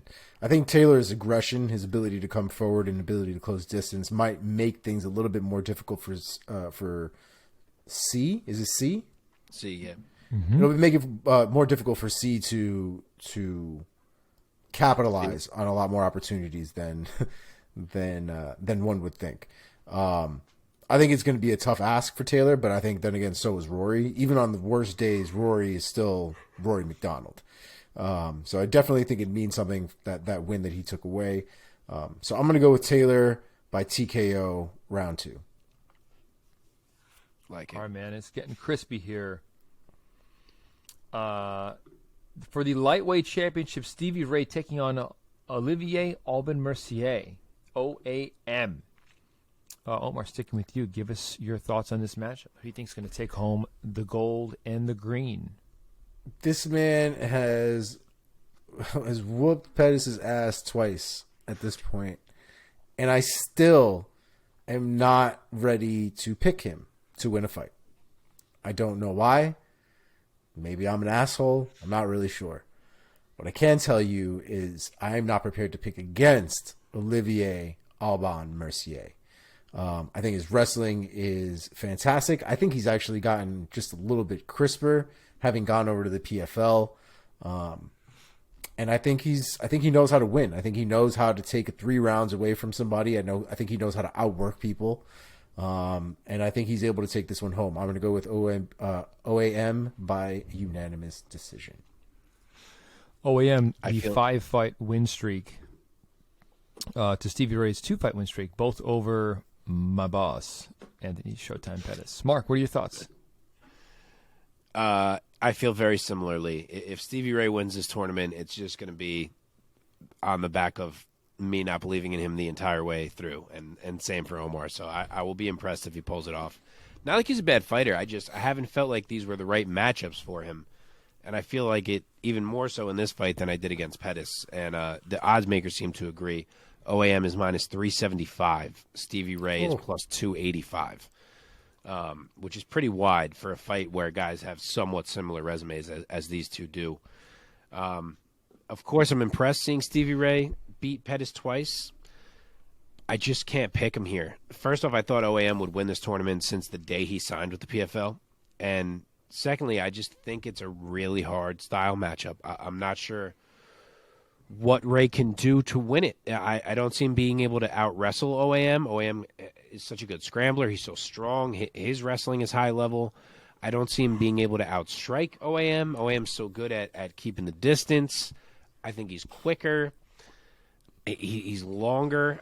I actually think they're similarly long on paper, but I mean the way he's able to fight longer than Ray is. Ray needs to be in a bit more of closer range to be successful. I could see it being a close fight.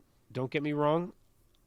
I just think OAM will be winning it. I think he's a really solidly well-rounded fighter, and I think you got to be elite somewhere to beat him, and I don't think Ray is elite somewhere. So I will say OAM UD. I will never pick Stevie Ray because he has defeated Anthony Pettis twice. And I do agree. I completely agree, actually, that I think OAM is a very, very well-rounded mixed martial artist, and I see him besting Stevie Ray in just about all facets. So I'm going to take OAM by unanimous decision. Now we turn to a randomly inserted non-title fight in the women's featherweight division at the PFL between Julia Budd and Aspen Ladd, the recently displaced UFC women's featherweight, plagued by pretty much weight-cutting issues throughout her UFC tenure. Talented nonetheless. Omar, give us your thoughts on this women's featherweight bout that is high profile enough in the PFL to be inserted in the main card in the midst of all these $1 million title fights. Admittedly, I'm very curious about this fight. I think this is a fantastic fight. Aspen Ladd, like you said, has kind of had some weight cutting issues for quite some time now. Hasn't made weight, and we took a fight at 145, still couldn't make weight. So it's not like we're at a point now where we're sure that she can make weight, because we're not still at this point. I think, once Friday comes around, we can finally see whether she's going to make weight or not. Hopefully that's not really an issue here, but that still remains to be seen. Skill for skill, Julia Budd might have this one in the bag. Aspen Ladd hasn't really shown that she's gotten better. In fact, there are a lot of arguments to be made that she's gotten worse. And Julia Budd, if nothing else, has been consistent with how she fights and who she is. So at this particular point in time, I can't really pick Aspen Ladd with the way that she's been fighting. So I'm going to go with Julia Budd, and I think she finishes her. I go Julia Budd, TKO, round 2. Mark, give it to us. So I think the reason this fight is on the main card in this high-profile spot is because they're kind of hoping that Aspen Ladd wins it, or even if Budd wins it, it could go either way. But Ladd is probably the bigger name, that they can put her into a fight with Kayla Harrison down the line that they can build. Aspen Ladd is favored. She is minus 225. Julia Budd is plus 185. And I kind of agree. I think they actually found someone who I'm going to pick Aspen Ladd against. I have not picked Aspen Ladd in a while. It has become increasingly hard to trust her to do anything. I don't know if I could trust her to go run an errand at the store for me. But Julia Budd's last loss is kind of concerning to me. We've talked about it on here before, how for a long time at 145, Julia Budd beat anyone who was not Amanda Nunes, Ronda Rousey, or Cyborg. Those were her losses for a long time, those 3 women. Everyone else she turned back. In her PFL debut, she lost to Jenna Fabian and didn't look great, and she is 39, and got me kind of thinking, like, has Julia Budd spent the last couple years fighting a couple random fights, and maybe she's gotten a little bit old, and maybe the time of using Julia Budd as a Kayla Harrison test potentially has passed, and I kind of can't shake that feeling. I could certainly see it be wrong. Like, I wouldn't touch this fight betting on it, just because Aspen Ladd is who she is.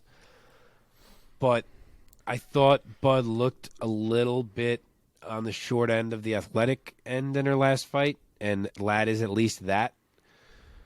So I'm going to go with Aspen Ladd to win a decision. I don't like the age disparity between these two ladies. Aspen Ladd still only 27. Julia Budd, 39 years old. She's got a lot of size. She carries around a lot of muscle, and all that size and mass paired with her age, taking on the younger, in theory, more athletic and more explosive Aspen Ladd. I think it's a recipe where we're going to see Julia Budd look bad. And Aspen Ladd, let's not forget, is very talented. So I'm going to make a safe-ish pick, and I'm going to take Aspen Ladd by unanimous decision. Okay, let's get back into the title talk here. In the heavyweight division, I hope I don't butcher this guy's name too much. Ante Delia taking on Mateusz Scheffel for the PFL heavyweight strap and $1 million. Mark, let me toss it over to you first this time. All right, so Ante Delia is minus 300. Mateusz Scheffel is plus 220. I actually thought it'd be wider. The story, I've said it before on this show, but I'll recap it quickly for you guys. The story of Mateusz Scheffel ending up in this $1 million fight is pretty wild. He fights, he was not even part of the, he kind of came in late. He was just getting one fight. He wasn't going to have enough points to qualify or anything. He fought Bruno Capoloza, who had already qualified. Some people thought maybe Bruno was going to take it easy. He kind of fought a tentative fight, and Scheffel won it. Then Capoloza had to pull out of the tournament because he got hurt. So they called Scheffel, and they said, hey, you just beat him. You want into the tournament. So he got in. Then his opponent, who he was a huge underdog against, was supposed to be Denis Goltsov, had to pull out. They called Juan Adams, former UFC fighter, who's not that great. He filled in. Scheffel beat him, and boom, he's in the finals fighting for $1 million. So quite a weird road to get here. Meanwhile, Ante Delia is smashing fools on the other side of things.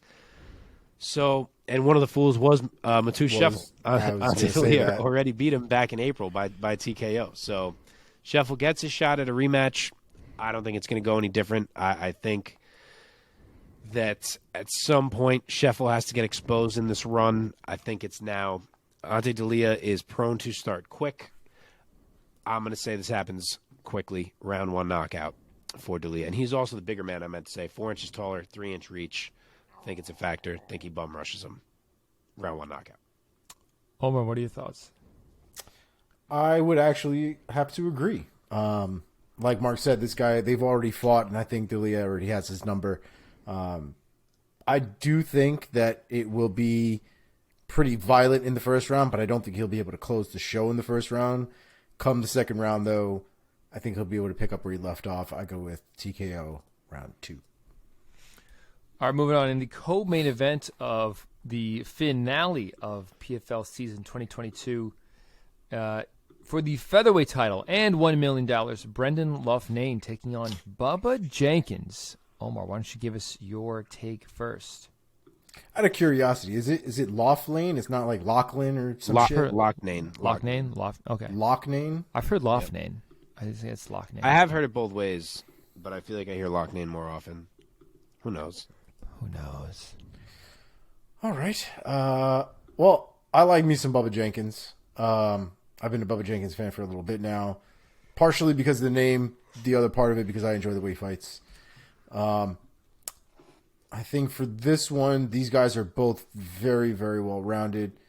I'm going to go with Bubba Jenkins, though, by unanimous decision.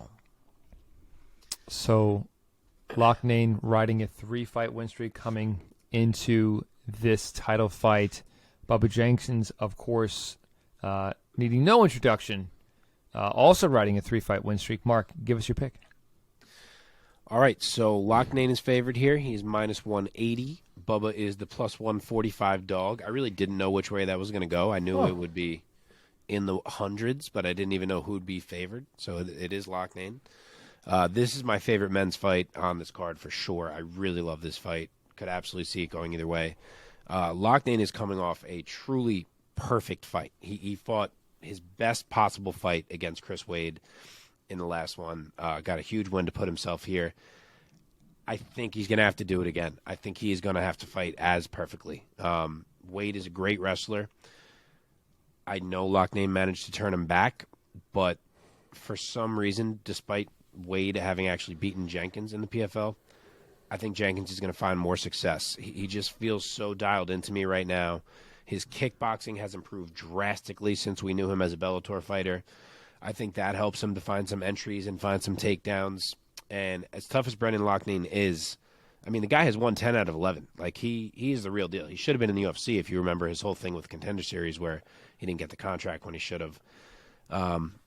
But I just don't think he can fight that perfect of a fight again defending the wrestling. His prior track record does not show him as someone who can defend the wrestling like that. And that fight was in his hometown.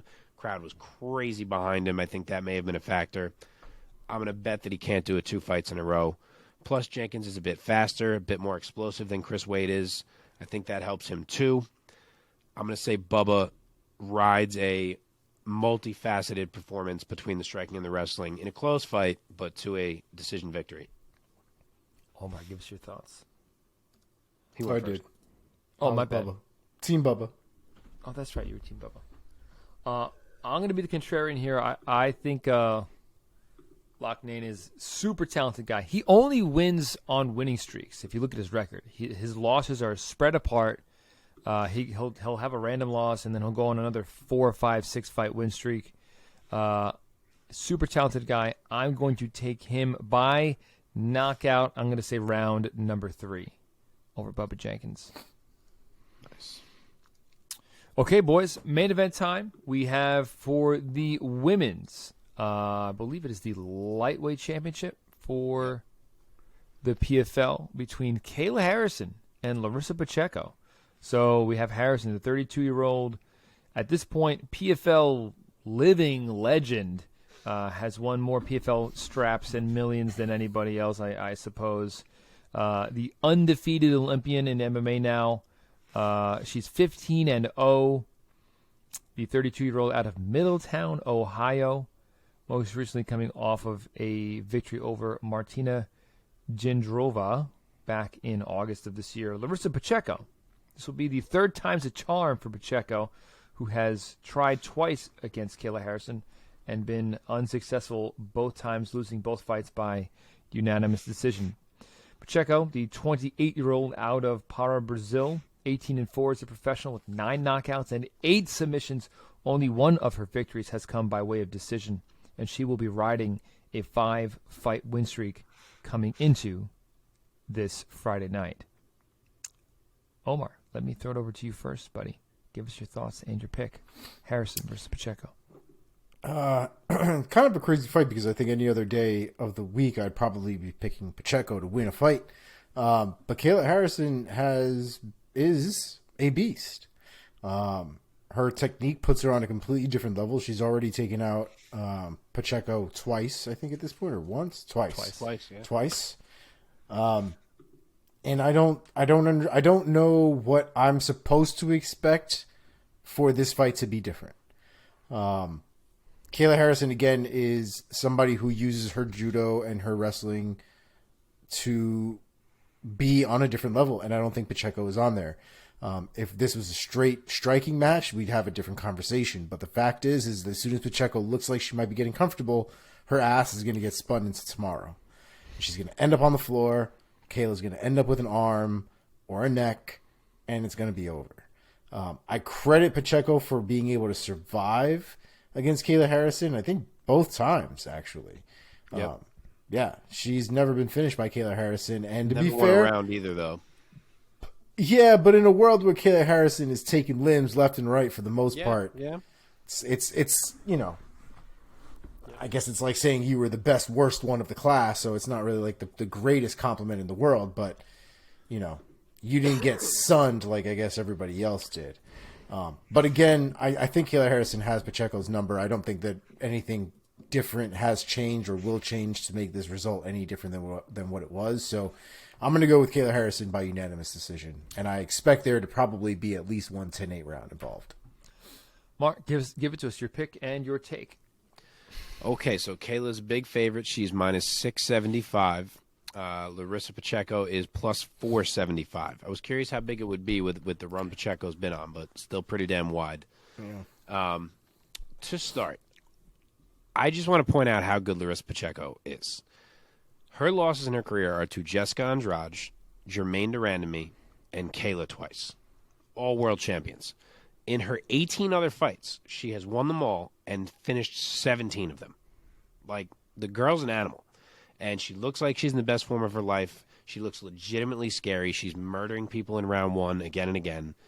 She has a ton of cage time with Kayla Harrison now to try to formulate a game plan that works. I do not think it's impossible. I truly don't. If it happens, it will happen in round one. I think if we get out of round one, it gets a lot harder.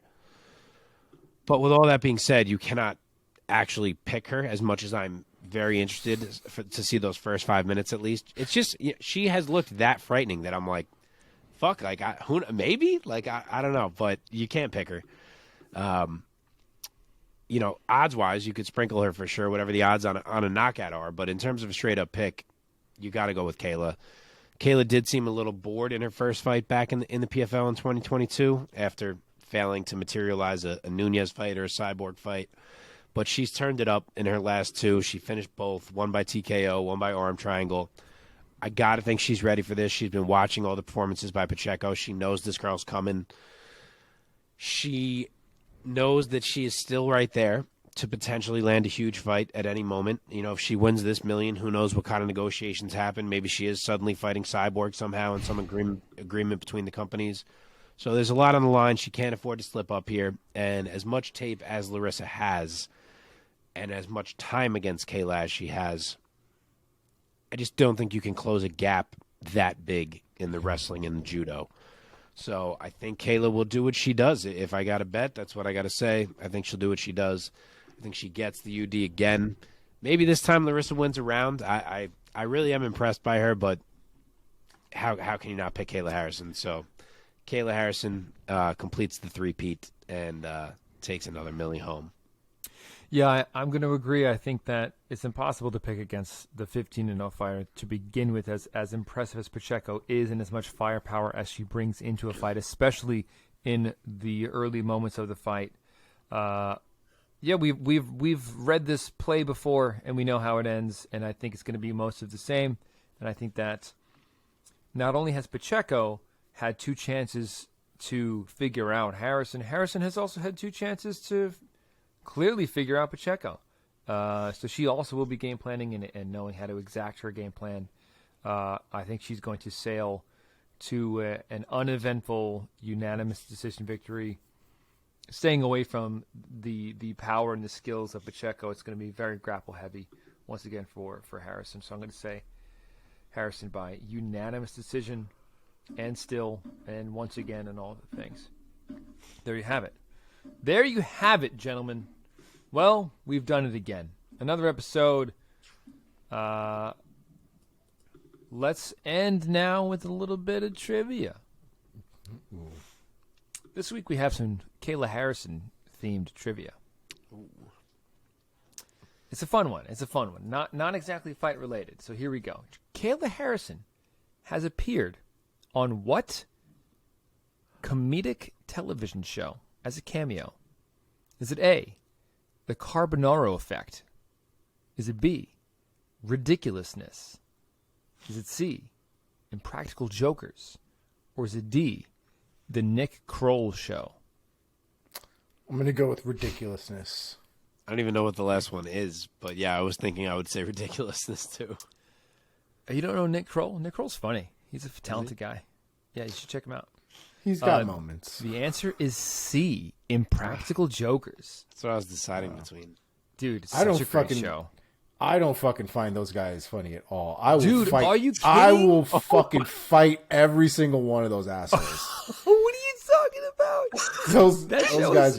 Those guys are dicks. I have peed my pants watching that show. I am dumbfounded right now. That show is fucking hilarious. Oh my god! Dicks. Now I'll admit, not every single segment on that show is super funny, but at least once an episode, my sides are splitting. 100%. I just keep thinking about being a person at the other end of that shit and just wanting to put a fucking shin right through his rib. Dude, I have also met 3 out of those 4 guys running into them in New York City. That's random. At 3 different times. What the fuck? I have met Mur, Q, and Joe. Wow. All 3 of them super nice guys. Nice guys. Follow-up question. In the episode, Kayla Harrison, I believe she is a plant at like a wedding or some kind of ceremony, and she tosses one of these guys who has to be put up to this challenge. She ends up tossing him into a pool. Which one was it? Was it Sal, Mur, Q, or Joe? Any guesses? Who's the chubby one with the beard with a little bit of goatee stuff going on there? Well, Sal also is a little chubby. It might be Sal. The answer is Mur. Mur gets his shit tossed. That's right. Extra fact, Kayla Harrison has also appeared on an episode of Flea Market Flip with her grandma. I could not find that one, but that was so random when I read that. I also don't know what that is. I think it must be on like HGTV. How do you know all these shows if you don't have TV? This is a great fucking question, Mark. What are you talking about, man? I watch TV. I watch Netflix all the time with my wife. All right, so hang on. Shows on Netflix? What's that? You watch these shows on Netflix? No, dude, this is just trivia that I found about Kayla Harrison. But you know all the shows. I know of them. You just tell me, oh, Nick Kroll show? It's great. You should check it out. How the fuck do you know that? The internet, bro. The internet. Clips. YouTube clips. Do you guys know what show Luke Rockhold was on? I don't. I'm going to give you some guesses. Oh, okay. Recently? A dating show? Like the last 10 years or something. Oh, I know. I think I know. Was he on Was he on Millionaire Matchmaker? That's exactly right. That's exactly right. And the episode is as cringy as you would think it is. 100%. Is that how he met Demi Lovato? No. It was some random girl, and this was before. Yeah, for a good minute too, actually. I guess old Demi Lovato was fine. New Demi Lovato. There's different versions of New Demi Lovato. This is true. This is true. I'm thinking about the one that looks rough. She's on a journey. Yeah. Journey to nowhere. But this was before. I'm pretty sure this was before Luke Rockhold had veneers and all this other shit. So he got veneers too. Shit, all these guys get veneers now. They get money. Bro, that boy's that boy's face is not the same. Rockhold? What are you talking about? His teeth are like twice the size of what they were before. Are they really? Damn, really? I haven't noticed that. I haven't noticed. Go back. I mean, it's not like he looks good. He looks better. It's not like he looks super weird. Handsome guy. Super. I mean, yeah, I know he looks good. But the veneers just put him at a different level. That's all. Man. That's for a different episode. Maybe a different show altogether to be like who has had the best UFC glow up. Any other trivia that you want to chase on my trivia, Omar? No, that's all I had, buddy. That's all. Okay. Thank you for lending me your coattails. For Always. That Oh, Yeah, I should start taking bets on what number episode I finally show up with trivia for this show. We should have a pool. What year will it be before Mark comes like with a trivia 2031. no, Mark is going to turn in the most obscure, like UFC 7 trivia. Anyhow, all right, folks, let's get out of here. A little bit of a short show for us, which is exciting. 2 hours later. Yeah. 2 hours later. Enjoy the PFL championship fights this weekend. That's exciting. And happy Thanksgiving, everybody. And for happy those of Thanksgiving. you who celebrate. Everyone. We celebrate Thanksgiving here in the States. For those of you across the world who seem to listen to our show, we appreciate you. And I don't know if you do, but if you do, or something like it, Happy Thursday to you. There you go. Enjoy. Enjoy Thursday. your food. Go eat a leg of turkey. All right, boys. Yes. All right, folks. Thanks for listening. Thanks for watching. We'll check in next week. Peace. Peace.